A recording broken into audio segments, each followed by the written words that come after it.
মহিলা সমিতির পক্ষ থেকে আন্তরিক প্রীতি শুভেচ্ছা এবং অভিনন্দন। আর এই অভিনন্দন জ্ঞাপন করে আমরা শুরু করতে চলেছি আপনাদের আলোকিত ভাষিত মঞ্চে আমাদের দ্বিতীয় ছৌ নৃত্য নাট্য, যা সম্পূর্ণ পৌরাণিক কাহিনী অবলম্বনে কলেখানে আমরা তুলে ধরবো। তাই এই পালার নাম রেখেছেন ওস্তাদ কৃষ্ণ ভক্ত।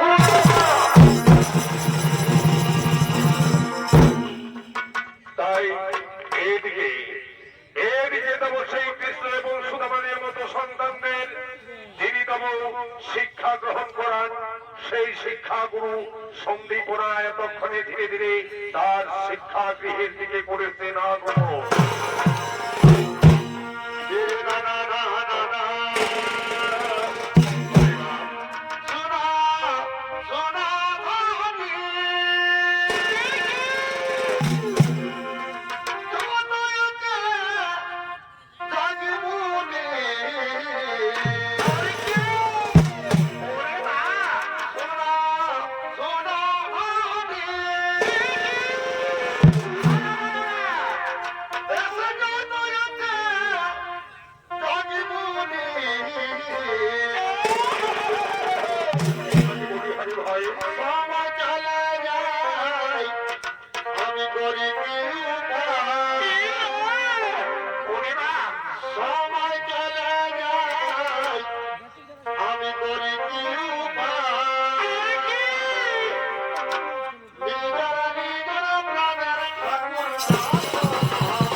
কৃষ্ণ এবং সুদামাদের মতো সন্তানদেরকে গুরুপ্রিয় শিক্ষা দান করে, তাই এতক্ষণে সেই গুরুদেব সন্দীপনা ধীরে ধীরে তার সে গুরুপ্রিয়ের দিকে করেছেন আগমন।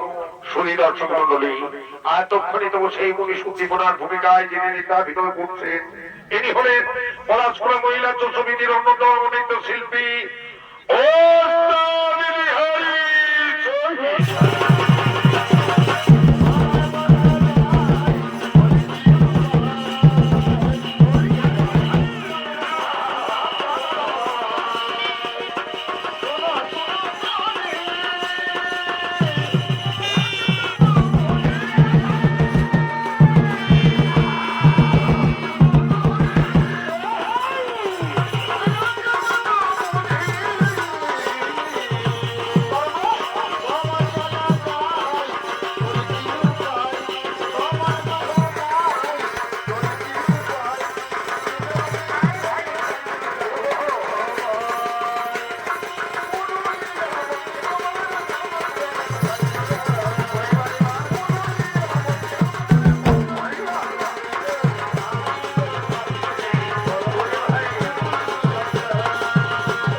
তার রান্নাঘর থেকে ছোলা চুরি করে সেই সুদামা পালিয়েছে, এই কথা জানতে পারায় তার স্বামীর কাছে সে কথা জানানোর জন্য ধীরে ধীরে গুরুগৃহের দিকে করেছেন আগমন।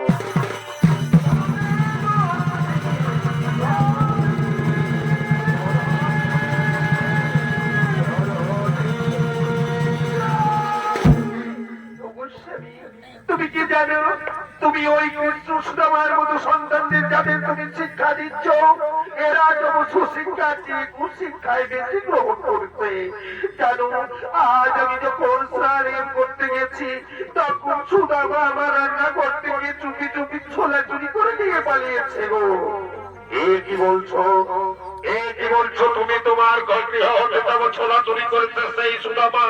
আমি তো তাকে এই ধরনের কুশিক্ষায় শিক্ষিত করিনি, তাকে তো আমি সুশিক্ষায় দিয়েছি। কিন্তু কেন এ কাজ করেছে?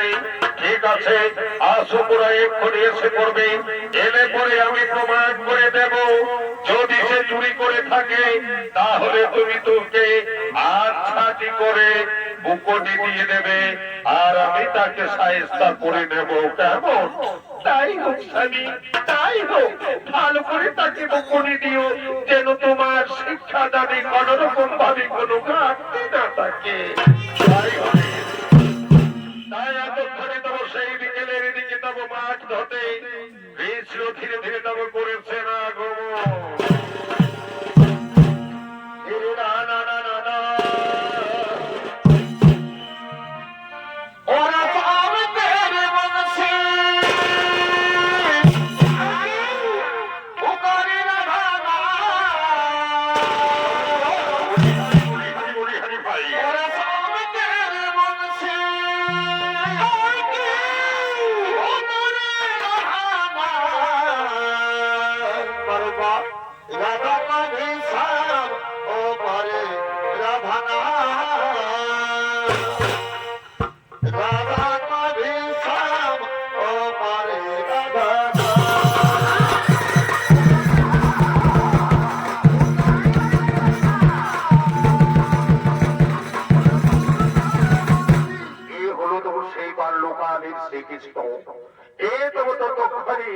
সেই গুরুগৃহে শিক্ষা লাভ করতে করেছেন তার মা বাবার কাছ থেকে আগমন।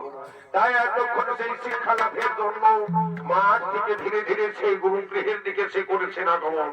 শুনি দর্শন মন্ডলী, এতক্ষণ সেই কৃষ্ণের ভূমিকায় যিনি নৃত্যাভিনয় করছেন, ইনি হলেন পরাশরা মহিলা শোষণীদের অন্যতম নৃত্যশিল্পী ওস্তাদ গোয়েল শহীদ।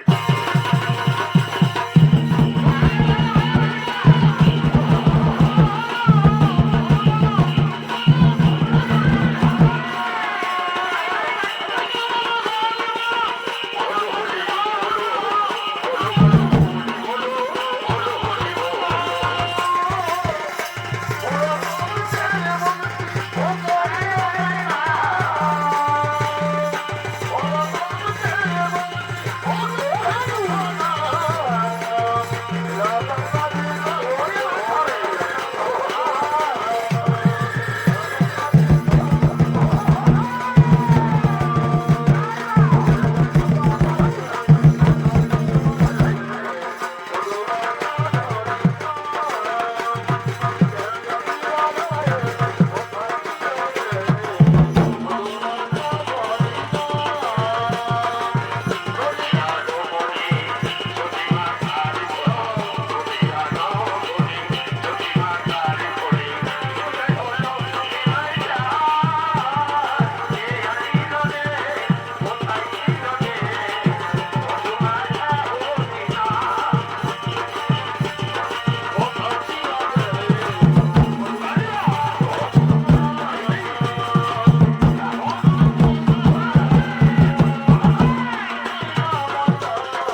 তুলে চলবে মা গো, মা গুরু মাতা, তবু আপনারই চরণে জানাই সহস্র শতকোটি কৃষ্ণ কৃষ্ণ। একই শুনছি আমি, তোমরা গুরুকে এসে তবে কেন সুদামা তবে তোমার ওই গুরু মাতার গৃহ হতে ছোলা চুরি করেছে। কোথায় সুদামা? জানি না গো গুরুদেব, ওই সুদামা কোথায় আছে তা জানি না। ওই মাঠের দিকেই সে ঘোরাফেরা করছিল। ঠিক আছে, সুদামাকে ডাকো। সুদামা!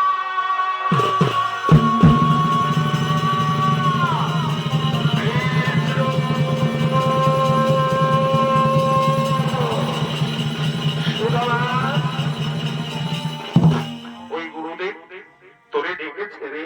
যা যা গুরুদেবের চরণে প্রণাম জানিয়ে জীবনের তা শুনে রে। প্রণাম প্রণাম হয় গুরুদেব, তব তোমরা তুলে চরণে সহস্র শতকোটি প্রণাম। গুরু মাতা, অগ গুরু মাতা, তবু আপনার চরণে সহস্র শতকোটি প্রণাম। সুদামা, সুদামা, তুমি আমার কাছে শিক্ষা লাভ করতে এসেছো। তুমি ভালো চলবে, সুশিক্ষা লাভ করবে না কুশিক্ষা লাভ করতে এসেছো তাই বলো। কেন কেন তুমি তো বড় কারণে আমাকে না জিজ্ঞাসা করে তুমি তোমার গুরুমাতার ঘরতে কেন তোমার রান্না ঘর থেকে তুমি ছোলা চুর করে নিয়ে পালিয়েছো বলো। গুরুদেব, গুরুদেব, আমি কি বড় অন্যায় করেছি? আমি ওই গুরুমাতার গৃহ হতে ছোলা চুরি করতে চাই, কিন্তু কিন্তু কৃষ্ণ যখন ওই মাঠে বসে বাঁশি বাজাচ্ছিল, ওই কৃষ্ণের বাঁশির সুরে যখন যখন একেবারে নিস্তব্ধ ছিল সারা দুনিয়ার মানুষ, জন পশু পক্ষী সবাই ছিল তার বাঁশি, তাই সে বাঁশির সুর শুনে আমিও মুগ্ধ হয়ে গেছিলাম। তখন আমি কৃষ্ণকে বলেছিলাম, ওরে কৃষ্ণ, তুই আমাকে বাঁশির সুর শুনিয়ে দিবি, এই বাঁশির সুর আমাকে শিখিয়ে দিবি। ও বলেছিল, হ্যাঁ রে, দেখো দেখো, কেন দেবো না বন্ধু, ওই একটা বন্ধু বলে কেন বাঁশির সুর শিখিয়ে দেবো না, নিশ্চয়ই দেবো। কিন্তু ওরে বন্ধু, ওই বাঁশির সুর শুনতে গেলে যে তুই আমার শিষ্য হবি, আমি হব তোর গুরু, তাই গুরুদেবকে যে গুরু দক্ষিণা দিতে হয়, তুই যা, আমাকে তোর গুরু দক্ষিণা দিতে হবে। ওই ওই গুরু মাতা এখন স্নান করতে গেছে, তার গৃহ হতে তুই ছোড়াছুড়ি করে নিয়ে যা। তাই আমি অনেকবার প্রতিবাদ করেছিলাম, আমি যাবো না, আমি ছড়া চুরি করতে পারবো না, আমি ছড়া চুরি করবো না, আমি চুরি করতে শিখিনি। কিন্তু কৃষ্ণ বলেছিল, না, তোকে ওই ছোড়া চুরি করে আনতেই হবে, তবেই তোর শিক্ষা লাভ হবে, ওই বাঁশির শিক্ষা লাভ হবে। তাই তারই কথা আমি রাখতে গিয়ে আজ আমি ওই গোমাতার গৃহ থেকে ছোড়া চুরি করেছি গো বন্ধু। এতে যদি আমার কোনো অপরাধ হয়ে থাকে তাহলে আমার ক্ষমা করে দিন গুরুদেব, আমাকে ক্ষমা করে দিন।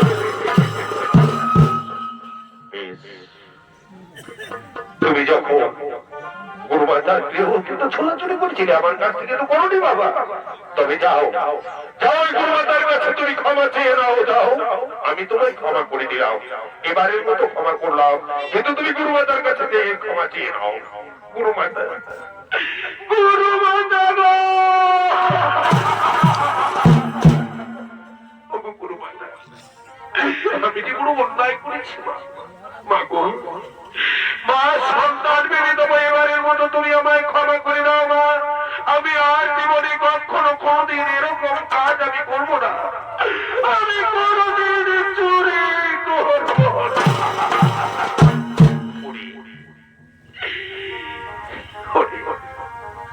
সুদামা, আজ আমি দেখলাম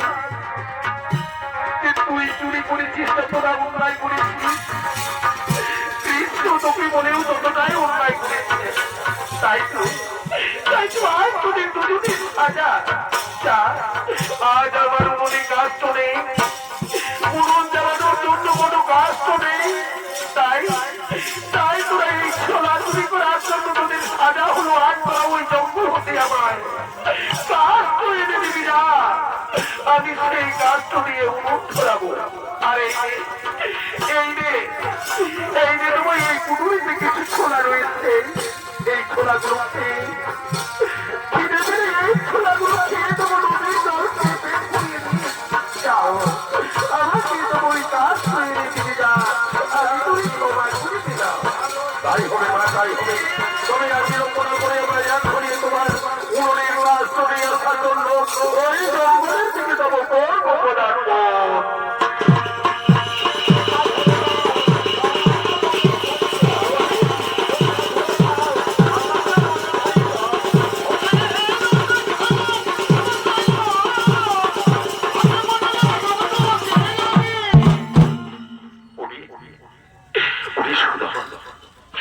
এই বলি তন্ন তন্ন তন্ন তন্ন করে দেবো সেই কাজটা সংগ্রহ করে ভাই।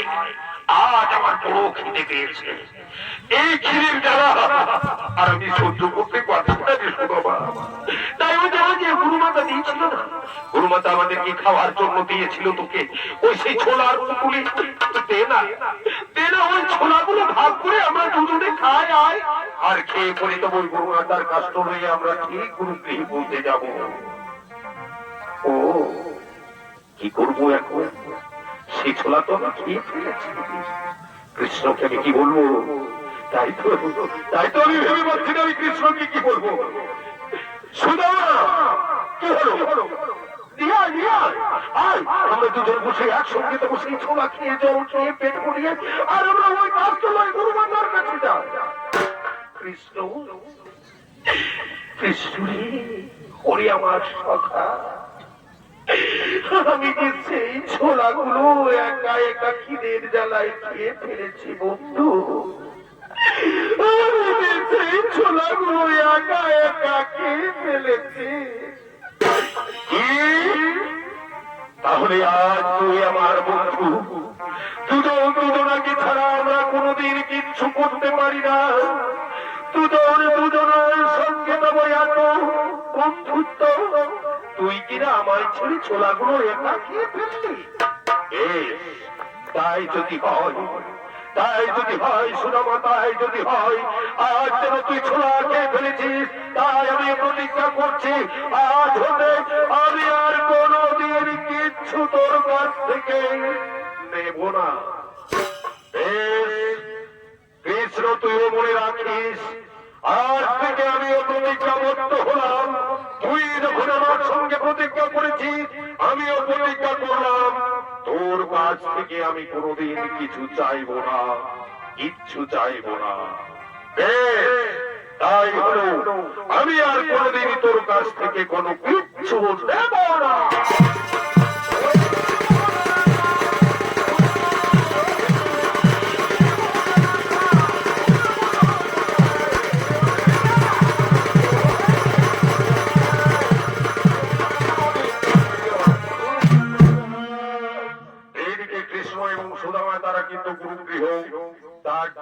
চলে গেলেন সংসার জীবনে।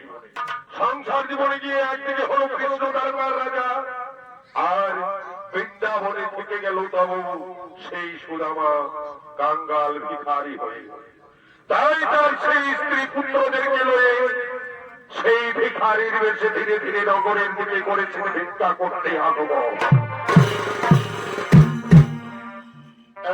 ছিল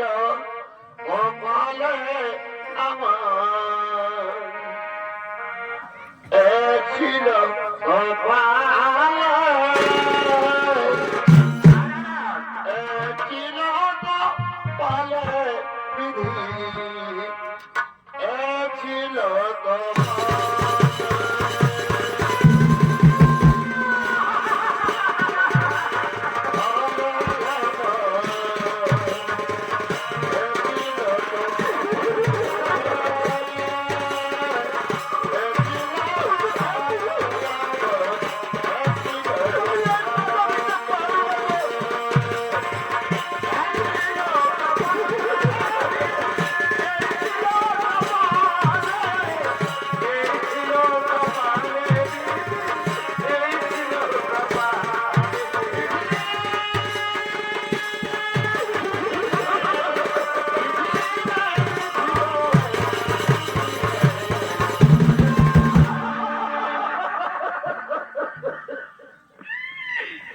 সুশীলা, সুশীলা গো, আজ আমি পথের ভিখারি হলেও কৃষ্ণ ভক্ত। আজ কৃষ্ণ ভক্ত হয়েও আমি পথের ভিখারি। তাই তাই তো তাই তো এই সন্তান স্ত্রীর মুখে আমি কোনোদিন খাবার তুলে দিতে পারি, আবার কোনোদিন পারি না। কিন্তু আজ 3 দিন 4 দিন ধরে ওই সন্তানের মুখে খাবার তুলে দিতে পারিনি গো। দেখেছো দেখেছো সুশীলা, ওই ওই সন্তানের মুখগুলো কেন শুকিয়ে গেছে গো। দেখে আর সহ্য করতে পারি না গো সুশীলা, দেখে আর সহ্য করতে পারি না।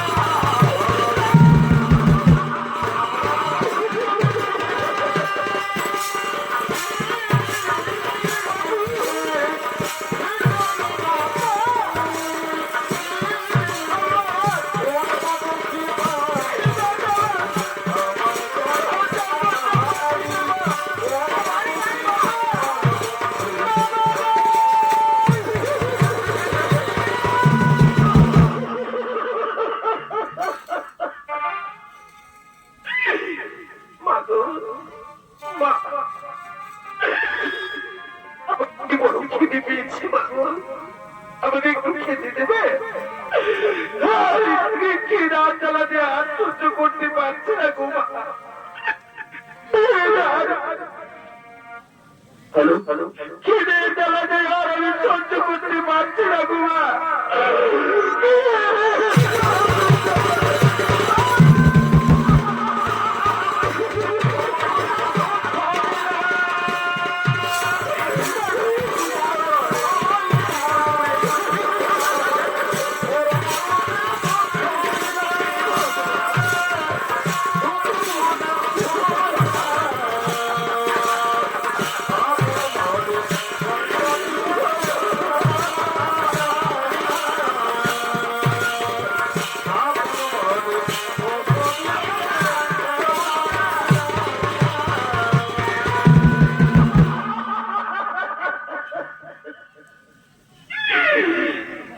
সুশীলা, দেখো ওই সন্তান তো এর ওই করুণ কাতর আর্তনাদ আর আমার সহ্য হচ্ছে না।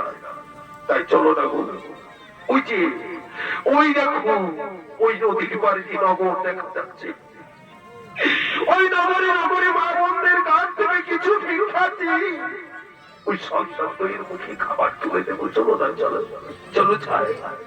স্বামী ঠিক বলেছো স্বামী, আজ ওই সন্তান তো এর খাবার দিতে আমাদের ওই নগরে ভিক্ষা করতে।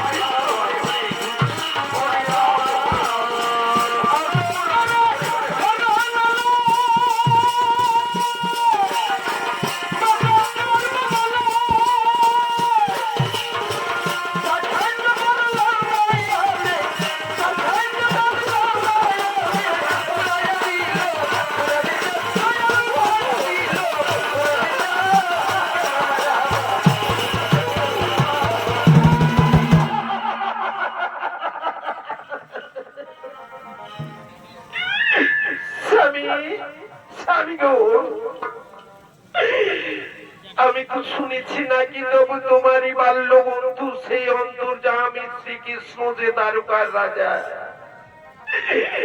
সে তো তোমার কাছে, তুমি তারই ভক্ত। তাই তাই তুমি যেতে পারো না, যেতে কি পারো না? তবু তুমি ওই কৃষ্ণের কাছে, যে কৃষ্ণের কাছ থেকে তবু দিয়ে দেবে আমাদের দরিদ্রতা যেন ঘুচে যায়। না না না সুশীলা, না, এই কখনো হয় না। আমার সঙ্গে যে কৃষ্ণের লড়াই হয়েছে, আমি তাকে বলেছি আমি কোনোদিন কিছু তার কাছ থেকে চাইব না। আর ও বলেছে ও বলেছে আমি আর কোনোদিন তোর কাছ থেকে কিচ্ছু নেব না। তাই আমি তার কাছে গিয়ে আমার দরিদ্রতা মতনের কথা বলতে পারবো না গো সুশীলা। তার দরিদ্রতা মতনের কথা আমি বলতে পারবো না। সে নয়, আজ আমি তোমায় বলছি, আজ দরিদ্রতায় সন্তানদের আমরা খাবার তুলে দিতে পারছি না গোস্বামী। তাই তাই যাও না, যাও একবার ওই কৃষ্ণ দর্শন করে আমাদের দরিদ্রতা ঘোচাও। তুমি বলছো সুশীলা, তাহলে তুমি যদি তাই বলছো তাহলে বলো আমি এক্ষুনি যাবো ওই কৃষ্ণ দর্শনে। তুমি আমায় সাজিয়ে দাও সুশীলা, আমি কৃষ্ণ দর্শনে যাব। আমি আমার বন্ধুর সঙ্গে অনেকদিন দেখা করেছি, তারপরে তো আর দেখা হয়নি। এই নাও এই পুটুলিতে কিছু চিড়ে রয়েছে, এই চিড়েগুলো কৃষ্ণকে দিয়ে বলো তোর বৌদি এই চিড়েগুলো দিয়ে পাঠিয়েছে রে তোকে। আমি ওই নগরে ভিক্ষা করতে গিয়ে যে দুটি চিড়ে পেয়েছি, এইগুলো তোমার পরম ভক্ত কৃষ্ণ বন্ধুকে খাইয়ে বলো আমাদের দরিদ্রতা মোচন করবো। বেশ, তাই হোক সুশীলা, আজ তোমার কোথায় তবু আমি এই বৃন্দাবন ত্যাগ করে আমি তবু হাঁটতে যাবো মরিদার পায়ে কৃষ্ণ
পায়ে হাঁটতে হাঁটতে তব সেই ওই দ্বারকার দিকে তব করেছেন গমন কৃষ্ণ দর্শনে। ততক্ষণে কৃষ্ণ তার দ্বারকা রাজভবনের দিকে ধীরে ধীরে করেছেন আগমন।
এ হলো দ্বারকার রাজা শ্রীকৃষ্ণ।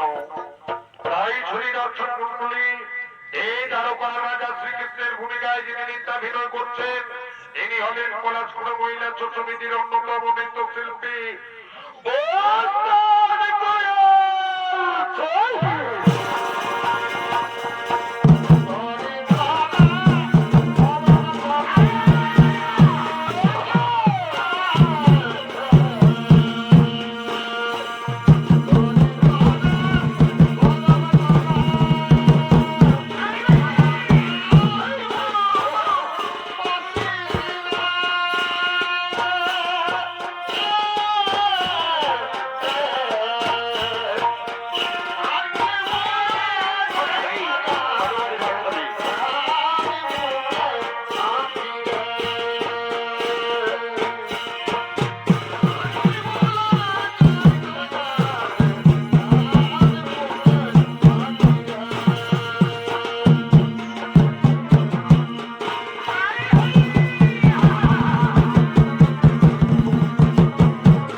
কর্মে নিযুক্ত হওয়ার জন্য ধীরে ধীরে রাজসভার দিকে করেছেন আগমন।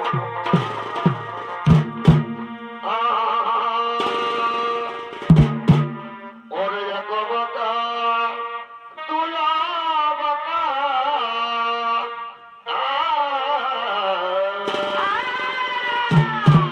আর কিনা বাকা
এরা হলেন শ্রীকৃষ্ণের রাজসভার মন্ত্রী সেনাপতিগণ।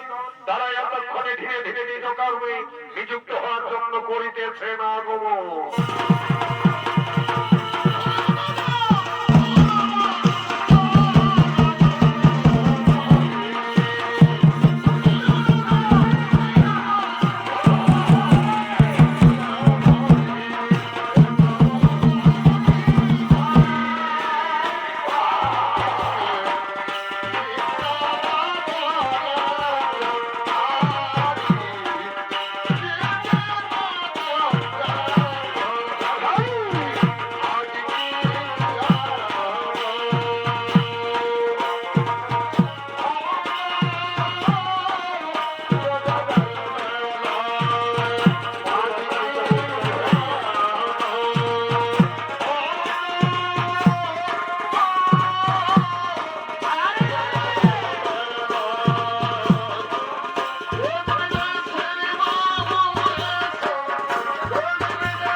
সকলেই নিজ নিজ কর্মে তব হরেন নিযুক্ত।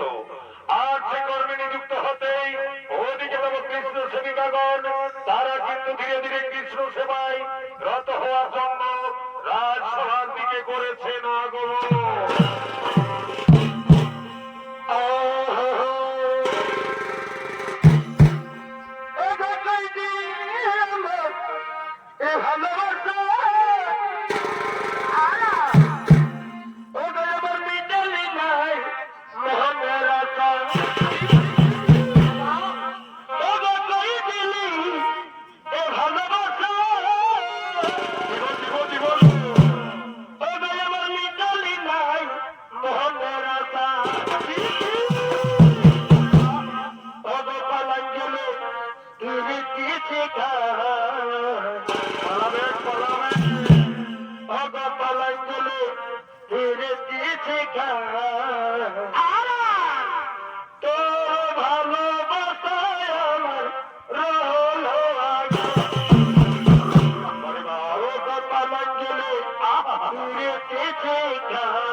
তৃষ্ণা বিশাখা এদিকে তারা সকলেই তব এলেন তব কৃষ্ণ সেবায়।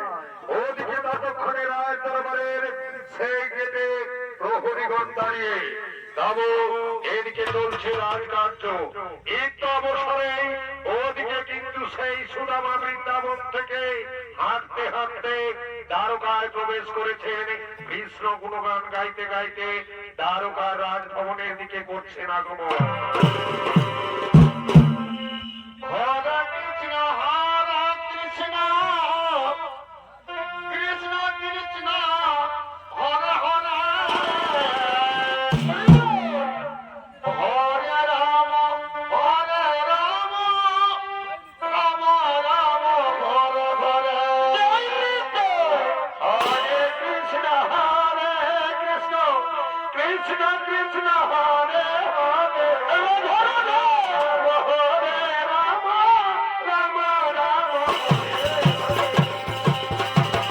হরে কৃষ্ণ হরে কৃষ্ণ কৃষ্ণ কৃষ্ণ হরে হরে হরে রাম হরে রাম রাম রাম হরে হরে হরে কৃষ্ণ হরে কৃষ্ণ কৃষ্ণ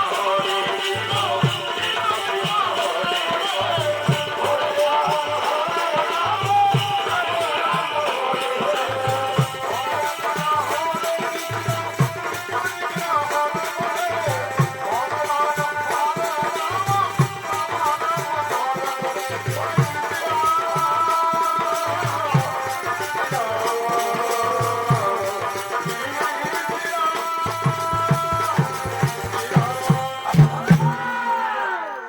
কি এই যে অপূর্ব অট্টালিকা, এ মা এই তো অবশ্যই কৃষ্ণের নাম দরবার। আরে আমার বন্ধুর সঙ্গে আমি কতদিন দেখা করিনি, তাই তো আমি যাবো আজ কৃষ্ণ দর্শনে। সেই বৃন্দাবন থেকে হাঁটতে হাঁটতে হাঁটতে হাঁটতে এসেছিল আজ আমার প্রাণের সখা কৃষ্ণের কর্ম দর্শন। আরে আজ আমার বুকটা ভরে উঠছে, তাই তাই আর বিলম্ব না করে আমি যাই গো, যাই আমার কৃষ্ণ দর্শনে আমি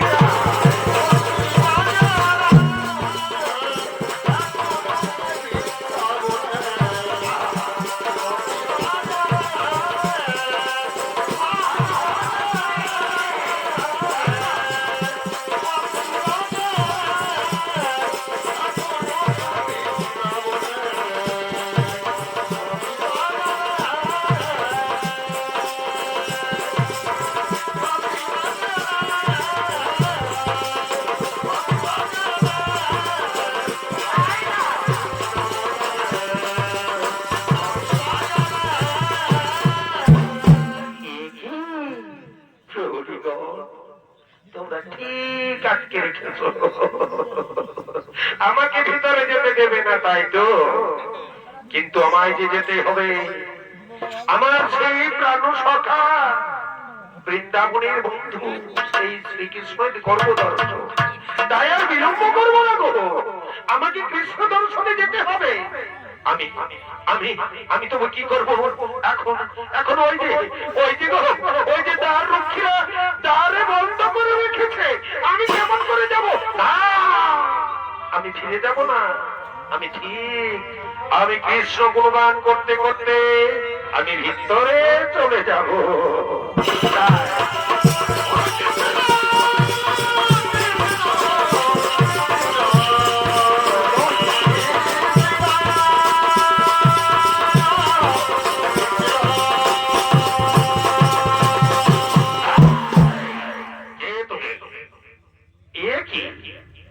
এই নোংরা কাপড় পরে ধুলাবালিতে ভর্তি কাদায় গোটা সারা বদন তোমার ভরে আছে, আর তুমি এখানে এসে কি করছো পথের ভিখারি?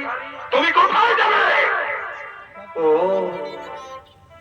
সে তো বলবে তোমরা তো দ্বার রক্ষী, তাই না? কেন তোমাদের দায়িত্ব পালন করবে না? তোমাদের দায়িত্ব তোমরা পালন করবে করবে আমাকে আমাকে যেতে দেবে? একটু যেতে দাও, একটু, আমি এক্ষুনি যাব আর আমি কৃষ্ণ দর্শন করে ফিরে আসবো। তোমার মতো এরকম নোংরা ধুতি পরে ময়লা জামা কাপড়ে কাদা মাখা শরীর নিয়ে কিছুতেই আমরা ভিতরে যেতে দেবে না। যাও, এখান থেকে তুমি ফিরে যাও।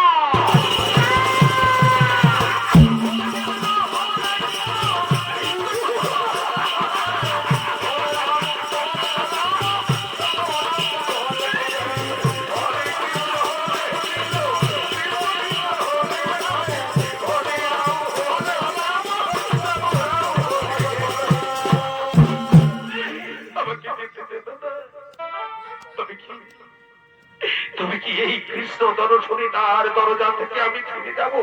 না গো, না, তা কখনো হয় না গো।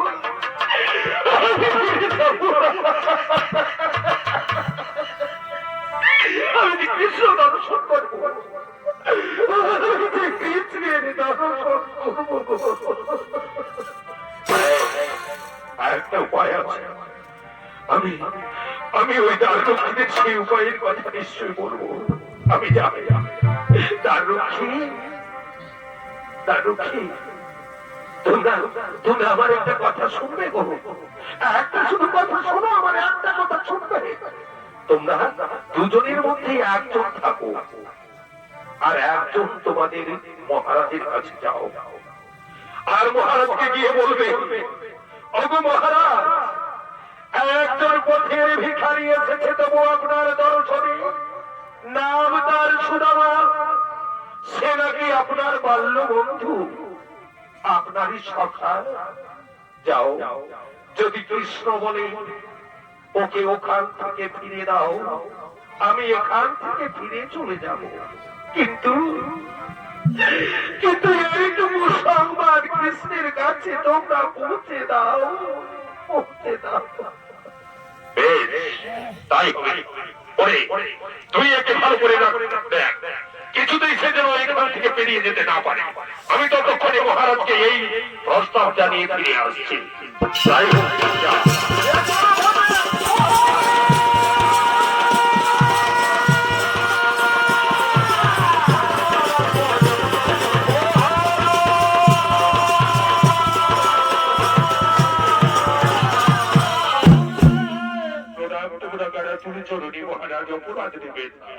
আমি এক সংবাদ নিয়ে আপনার কাছে করেছি আগমন।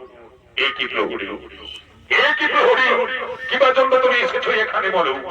এই রাজমহলে তুমি ভিতরে কেন এসেছো? তুমি দ্বার রক্ষা ছেড়ে দিয়ে তুমি ভিতরে কেন এসেছো বলো? ওগো মহারাজ, এক পথের ভিখারি আসিয়াছি, তবু আপনারই সন্ধানে, নাম তার সুদামা, সে নাকি আপনার বাল্য বন্ধু। তাই তো সে ভিতরে আসতে চাইছে। তাকে কি ভিতরে আসতে দেব? কি বললে দ্বাররক্ষী? তুমি কি বললি? সুদামা নামের একজন এসেছে, তবু আছে আমার রাজ্যের বাইরে। না, সুদামা।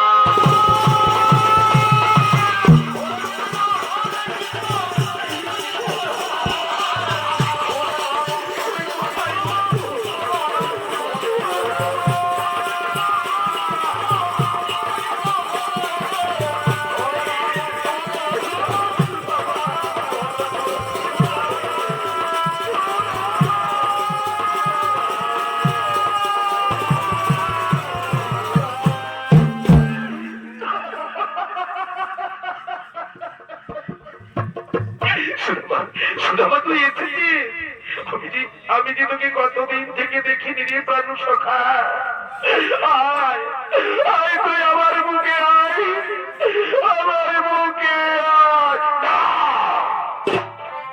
না কৃষ্ণ, না, আমাকে তুই অমন করে ধরিস না।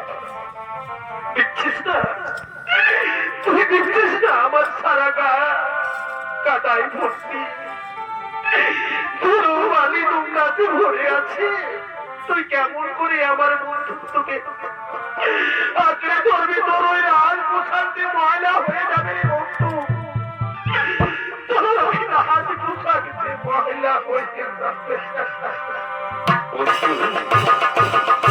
আজ আমার সেই জীবনের পরম রক্ত, পরম বন্ধু, যার শরীরের ধুলোবালি হচ্ছে আমার এই প্রসাদের ঐতিহ্য, আজ আমার এই পোশাক ময়লা হয়ে যাবে বলে কি আমি আমার বন্ধুত্ব ছেড়ে দেব রে ভাই?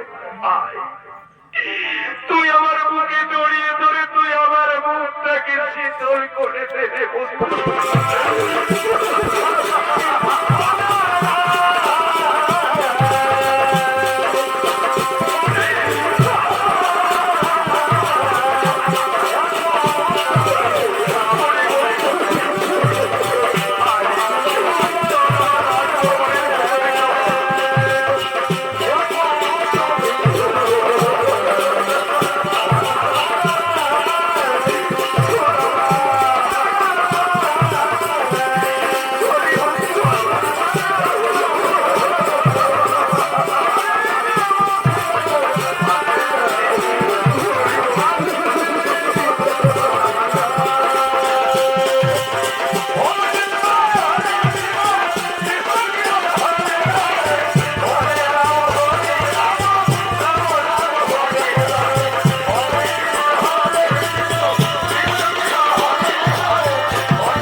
কেন তুমি সোনার সিংহাসনে আমাকে কেন তুই বসাচ্ছিস?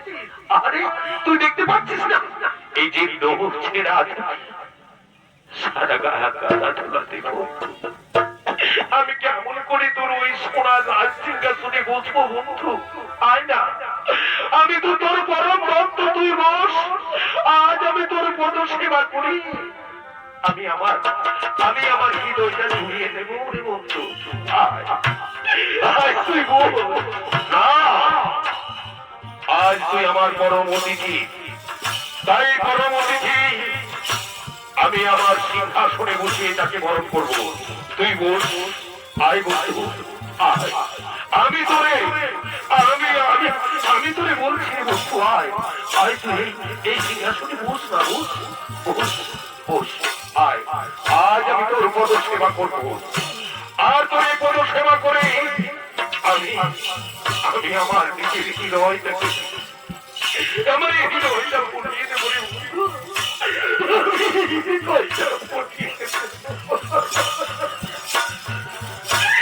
আজ আমার এই বন্ধুত্ব আর এই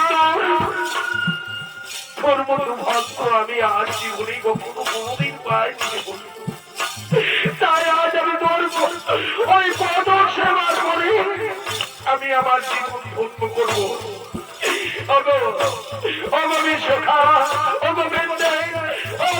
তোমরা সবাই সোনার থালা দিয়ে আর সোনার জল দিয়ে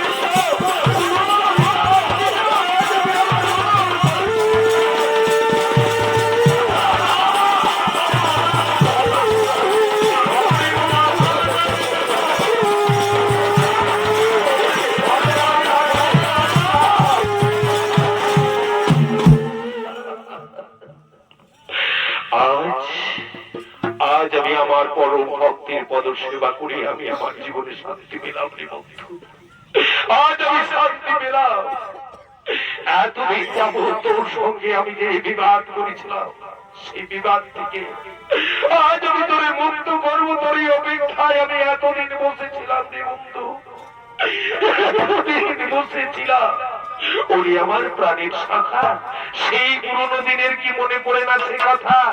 কেমন ভাবে তবু বৃন্দাবনে করেছিলি ওরা খেলা।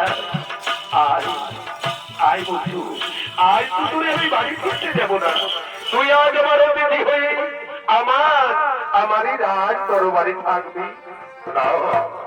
না রে কৃষ্ণ না, অমনটা করিস না। আমার বাড়ির ওদিকে স্ত্রী পুত্র সকলেই খিদেতে মরে যাবে, তারা যে এক মুঠো অন্যের জন্য হাহাকার করছে। আমি তো তোর মতো রাজা নয় রে বন্ধু, আমি যে পথের ভিখারি। কে বলেছে তুই পথের ভিখারি? আজ থেকে আর এই ভিখারি কথাটা তুই উচ্চারণ করবি না। তুই মনে রাখিস এই কৃষ্ণ এমনই একজন যার মনের কথা তুই শুনে রাখ। যে করে এই কৃষ্ণের রাস আমি তার করি সর্বনাশ। তবুও যদি হয় সে দাসের দাস, আমি হই তারই দাস। তাই আজ আজ তুই এত দুঃখ কষ্ট জ্বালা যন্ত্রণার পরেও তুই আমার গুণগান গাইতে ছাড়িসনি, আমাকে তুই কোনোদিন ভুলিসনি। তাই যা, তোর মনোবাঞ্ছা আমি করিলাম পূরণ। এই মুহূর্তে আজ হতে আমি হলাম দ্বারকার রাজা, আর তুই থাকবি বৃন্দাবনের রাজা। যা, তোর ওই রাজ দরবার রাজপ্রসাদ তৈরি হয়ে গেছে, তোর স্ত্রী পুত্র ওই রাজ দরবারে করছে বসবাস। তোর নাই তো কোনো চিন্তা রে বন্ধু, তাই আজ থাকবি তুই আমার কাছে। সত্যি বলছিস কৃষ্ণ? তুই এই কথাটা সত্যি বলছিস বন্ধু? আয় আয় আয়, একবার আমাকে বুকে জড়িয়ে ধরে আমার এই হৃদয়টাকে শীতল করে দে। আয় বন্ধু আয়, আজ আমাদের এই মিলন মহানে আমরা দুজনাকে লই তব আমরা আমাদের সেই মিলন গীতি গাইতে গাইতে দুইজন হব দুই রাজ্যের রাজা। তুই হবি বৃন্দাবনের রাজা, আর আমি হব দ্বারকায় রাজা। তাই তো আজ তোর এতদিনে হলো তব মুক্তি, আর সেই মুক্তির পথে আমাদের হবে মিলন সমাগম। আর তোর সাথে তব মিলন করি, তোকে তব বিদায় করি বন্ধু, তোকে তব বিদায় করি। তাই এতক্ষণে কৃষ্ণ এবং সুদামা দুই বন্ধুর মধ্যে সেই আগেকার বাল্য বন্ধুর মতো হলো তব মিলন।